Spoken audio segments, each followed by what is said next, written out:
Hello friends, welcome to our channel. So today we are come up with a new video of science by Global Learning. So now we start with matter around us. So what is matter? Everything around us is matter. Everything in this universe is made up of material which scientists have named matter.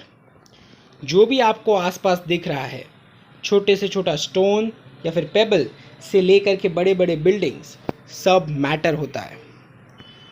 The air we breathe, the food we eat, stones, clouds, stars, planets and animals, even a small drop of water or a particle of sand, everything is matter. So all the things mentioned above occupy space. जो भी ऊपर mentioned है वो space occupy करता है, volume occupy करता है और उसमें मास होता है और उसे हम लोग मैटर कहते हैं. So what is matter? एक सिंपल डेफिनेशन देख लेते हैं. Anything that occupy space and has mass is called matter. कोई भी चीज़ जो स्पेस ऑक्यूपाई करता है और उसके अंदर मास होता है उसे हम लोग मैटर कहते हैं. So the particles of matter are very very small. हम लोग पार्टिकल्स ऑफ मैटर को देख नहीं सकते हैं, ये बहुत ही छोटे होते हैं. जैसे कि पूरे यूनिवर्स में सबसे छोटा पार्टिकल है एटम. एटम को हम लोग देख नहीं सकते हैं, बट हम लोग माइक्रोस्कोप में उसको देख सकते हैं, तो वो भी एक मैटर का पार्ट होता है. So now we study about characteristics of matter. So the particles of matter are very very small. It is not possible to see it with our naked eyes. ये हम लोग ने पहले ही देख लिया है. So particles of matter attract each other, hence they are continuously moving. That is, they possesses kinetic energy. अभी energy क्या होता है? Energy can neither be created nor it can be destroyed. किसी भी पार्टिकल में एनर्जी कोई ना कोई फॉर्म में उसमें होता ही है. अगर पार्टिकल रेस्ट पे है तो उसमें पोटेंशियल एनर्जी होता है, और अगर पार्टिकल मूविंग होता है तो उसमें काइनेटिक एनर्जी होता है. एनर्जीज कई तरह की होती है, जैसे कि heat energy, sound energy, mechanical energy, और वैसे ही काइनेटिक एनर्जी भी होती है, वो मूविंग पार्टिकल्स में होती है. So particles of matter attract each other. Particles of matter जो होते हैं वो एक दूसरे को अट्रैक्ट करते हैं, जिसके कारण वो मूव होते हैं, और इसके लिए उनमें काइनेटिक एनर्जी होती है. Particles of matter have space between them. Particles of matter के बीच में स्पेसेस रहती है, जिसके कारण वो अट्रैक्ट होते हैं. So now we learn about matter. So as we increase the temperature, speed of the particles also increases and thus kinetic energy increases. जैसे ही हम किसी पार्टिकल का टेम्परेचर इंक्रीज करते हैं तो speed of the particle increase हो जाता है, जिससे काइनेटिक एनर्जी भी इंक्रीज हो जाता है. जैसे कि हम एक कंटेनर ले लेते हैं, उसमें पानी भर देते हैं और हम लोग उसको बॉईल करना स्टार्ट करते हैं. तो जैसे ही टेम्परेचर धीरे धीरे इंक्रीज़ होएगा तो जो पार्टिकल्स है, वाटर मॉलिक्यूल्स, वो स्पीड में मूव होने लगेंगे, जिसके कारण काइनेटिक एनर्जी बढ़ जाएगी. So particles of matter intermix on their own with each other. They do so by getting into the space between the particles. So जो पार्टिकल्स रहते हैं मैटर के, वो एक दूसरे के साथ इंटरमिक्स होने लगते हैं, मिक्स होने लगते हैं एक दूसरे के साथ. और पार्टिकल्स के बीच में हम लोग ने पहली स्लाइड में देखा कि स्पेसेस रहते हैं. सो पार्टिकल मिक्स होने के कारण पार्टिकल स्पेसेस में घुस जाते हैं, जिसके कारण this intermixing of particles of two different types of matter on their own is called diffusion. तो इस इंटरमिक्सिंग को हम लोग डिफ्यूजन कहते हैं. So let us solve some questions related to this topic. Which of the followings are matter? So we have chair, air, love, smell, hate, elements, thought, cold, lemon water, smell of perfume. So the following are matter. Chair is a matter क्योंकि it is a thing. Air is also a matter. There are air molecules around us. Almond, it is also matter. Lemon water is also a matter. It is as it has molecules of water. So second question, give reason for the following observation.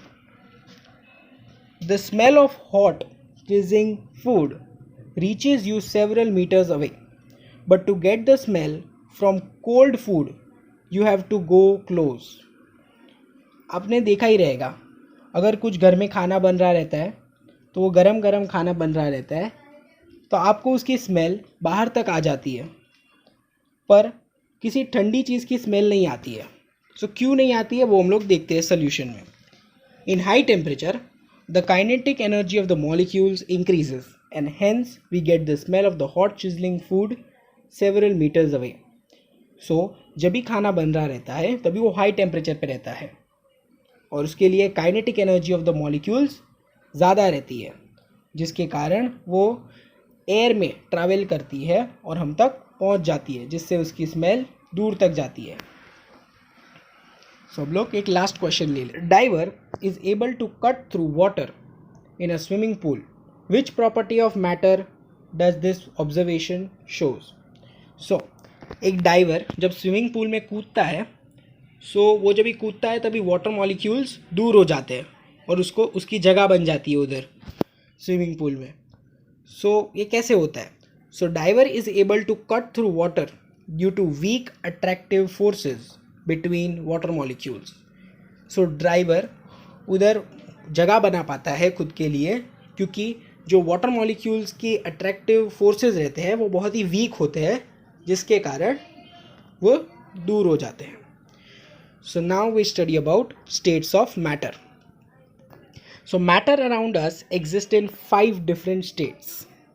First is solid, second is liquid, third is gas, fourth is plasma and the fifth one is Bose-Einstein condensed state.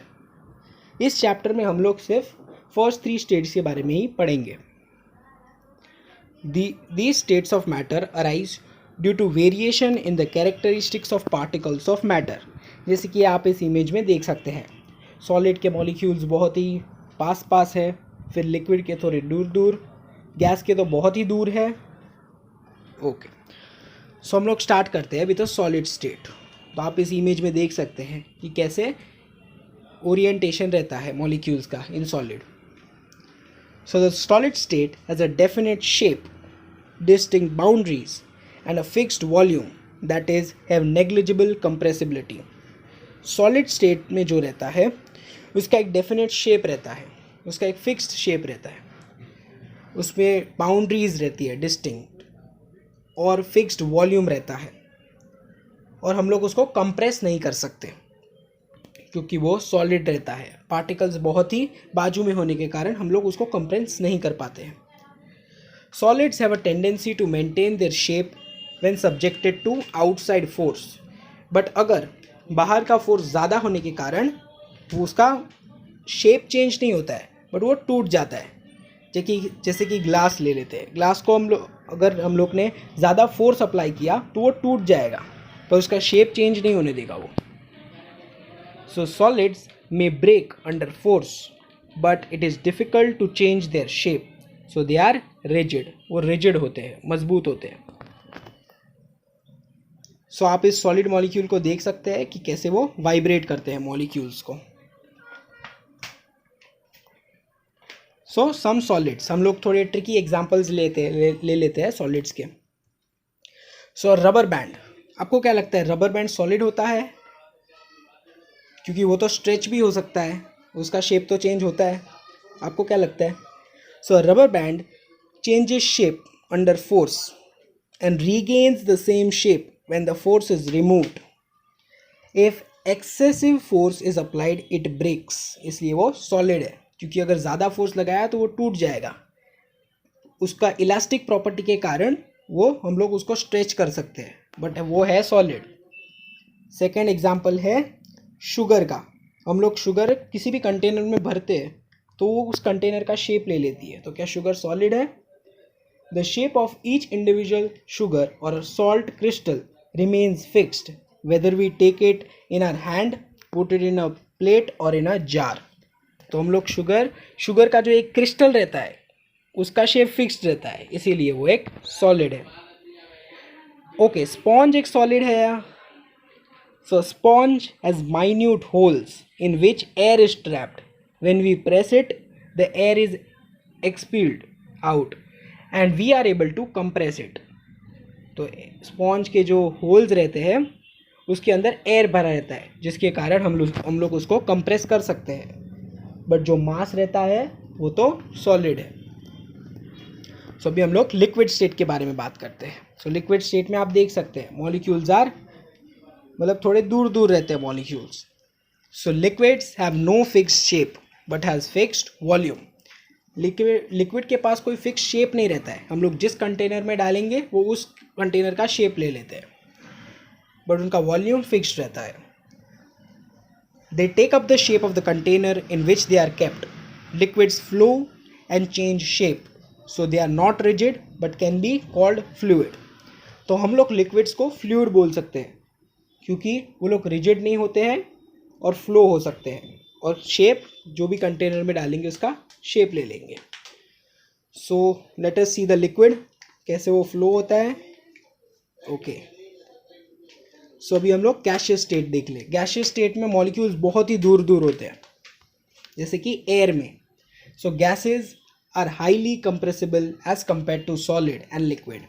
Gas को हम लोग बहुत ही compress कर सकते हैं. जैसे कि आप देख सकते हैं आपके घर में एलपीजी गैस सिलेंडर्स आते हैं, उसमें कंप्रेस्ड गैस भरा हुआ रहता है. So the liquefied petroleum gas LPG cylinder that we get it in our home for cooking or the oxygen supplied to hospital in cylinders is compressed gas. हम लोग gaseous को state को compress कर सकते हैं. So compressed natural gas CNG is used as a fuel these days in vehicles. Due to its high compressibility, large volume of gas can be compressed into a small cylinder and transported easily. So हम लोग उसको compress करते use कर सकते हैं transport करके. So about our next video, so the next video of the chapter will be continued with questions of the NCERT. For free PDF notes, kindly comment. So thank you for watching this video. Like, share and subscribe our video.